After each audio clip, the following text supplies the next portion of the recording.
अवैध गौण खनिज उत्खनन करणाऱ्या माफियांना चपराक बसावी व शासनाच्या महसुलात वाढ व्हावी या उद्देशाने रिपब्लिकन पार्टी ऑफ इंडिया पुनर्बांधणी या पक्षाच्या वतीने वेळोवेळी तक्रारी निवेदने देण्यात आली, जेणेकरून अवैध उत्खनन शासन नियमानुसार रॉयल्टी भरून रीतसर परवानगी घेऊन होईल, परंतु कोणतीही योग्य कारवाई न झाल्यामुळे आरपीआय पक्षाच्या वतीने जिल्हाधिकारी कार्यालयासमोर अन्नत्याग उपोषणास सुरुवात करण्यात आली।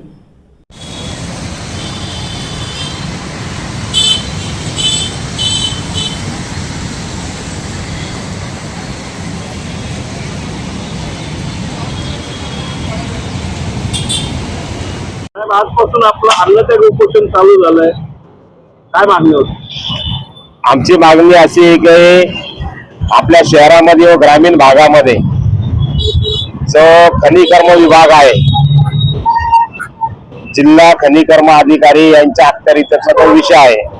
मी मागील गेल्या 3-4 महिन्यापासून यांना तक्रार निवेदन वगैरे दिलेले आहे। जिथं जिथं अवैध उत्खनन चालू आहे विना परवानगी, तर संबंधित तलाठी सदाचे तलाठी पंचनामाही करत नाही, स्पॉटवरही जात नाही, तुरळक 1-2 ठिकाणी जातात, दिखावा करतात आणि आमच्या सारख्यांची दिशाभूल करतात, शासनाची करतात दिशाभूल, त्यांच्या वरिष्ठांचे आणि या अवैध उत्खनन करणाऱ्याचे विना परवानगी वाल्यांचे आर्थिक लागे बांधेल असं म्हणणं वावगं ठरणार नाही।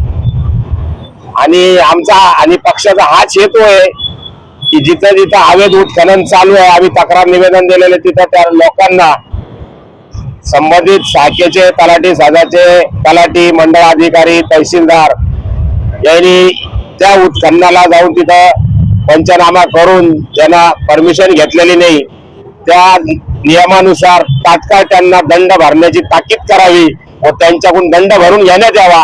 जोपर्यंत दंड भरून घेण्यात येत नाही तोपर्यंत आमचं अन्नत्याग उपोषण चालू राहील आणि याच्याही पुढे जर त्यांनी कारवाई नाही केली तर मग आम्ही रस्ता रोको आंदोलन करू, जेल भरो आंदोलन करू। साहेब, सरकारचं महसूल बुडतोय हे सर्वसामान्य जनतेला कळतंय, यासाठी अन्नत्याग आंदोलन करावं लागतंय, हे सरकारला कळत नाही का? प्रशासनात बसलेले अधिकारी याकडे मुद्दाम कानाडोळा करतात असं वाटतंय?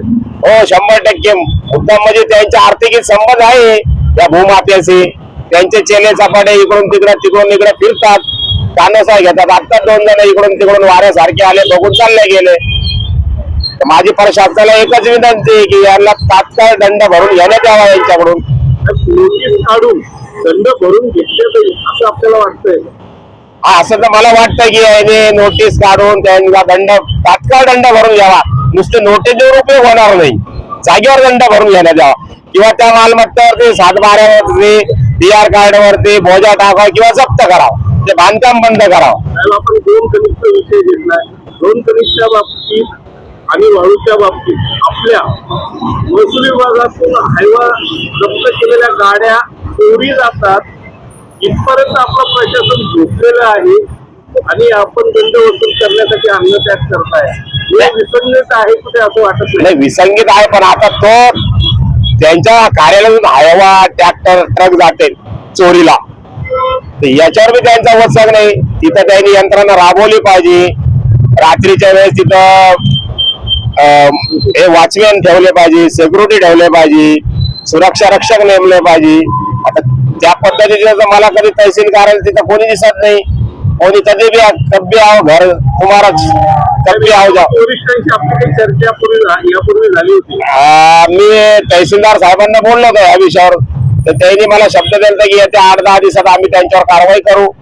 त्या गोष्टीला आता 1-1.5 महिना झाला, अजून कारवाई नाही, म्हणून आम्हाला हा पर्याय निवडावा लागला अन्नत्याग करण्याचा। आपल्याबरोबर यामध्ये सहभागी? माझ्या पक्षाचे सर्व सभासद, सदस्य, जिल्हा अध्यक्ष, शहराध्यक्ष आहेत।